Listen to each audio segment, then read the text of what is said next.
Guys, അങ്ങനെ ഒരു ചെടി കൊണ്ട് ഒരു മാലയാക്കുന്നത് നിങ്ങൾക്ക് എല്ലാവർക്കും അറിയാലോ. അതുകൊണ്ട് ആ ചെടീനെ ഞാൻ തപ്പാനായിട്ട് ഞാൻ അങ്ങ് പോയിക്കൊണ്ടിരിക്കുകയാണ്.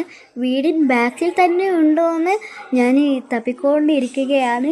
അങ്ങനെ ആ ചെടിയെ ഒന്ന് ചെറുതായിട്ട് കണ്ടു. ഇതാണ് അപ്പോൾ ആ ചെടി, മാല ഉണ്ടാക്കുന്ന ചെടിയാണ് ഇത്. അപ്പോൾ എനിക്കത് കണ്ടുടൻ തന്നെ സന്തോഷമായി. അങ്ങനെ ആ ചെടിയിൽ ഒന്ന് പറിച്ചു. അങ്ങനെ പറിച്ച് വീട്ടിലോട്ട് ഞാൻ പോയി. എനിക്ക് ഭയങ്കര സന്തോഷമായി. അതൊരു കാട്ടിലുണ്ടായിരുന്നു ആ ചെടി.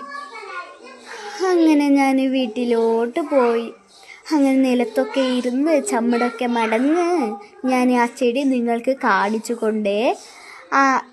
ഇനി മാല ഉണ്ടാക്കുന്നത് എങ്ങനെയെന്ന് വെച്ചാൽ, ആ ഒരു തണ്ടില്ലേ, ആ തണ്ട് ചെറുതായിട്ടൊന്ന്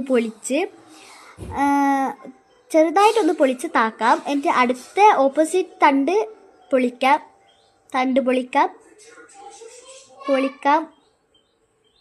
പൊളിക്കാം. അങ്ങനെ ആക്കിക്കൊണ്ടേയിരുന്നാൽ മതി നിങ്ങൾ. അതിനുശേഷം മാല കറക്റ്റായിട്ടുണ്ട്. പക്ഷെ കഴുത്തിൽ വെച്ച് നോക്കുമ്പോഴത്തേക്ക് ഈ ഇല കുറച്ച് വലുതായിട്ട് തോന്നുന്നുണ്ട്.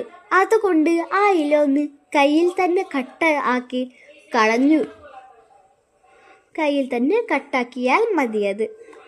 ആ ഇലയൊക്കെ കളഞ്ഞതിനു ശേഷം ആ മാലയൊക്കെ കാണാൻ നല്ല ഭംഗിയായിരുന്നു. പണ്ടത്തവർ മാലയില്ലാത്തപ്പോൾ ഇതൊക്കെ ആയിരുന്നു യൂസ് ചെയ്യണ്.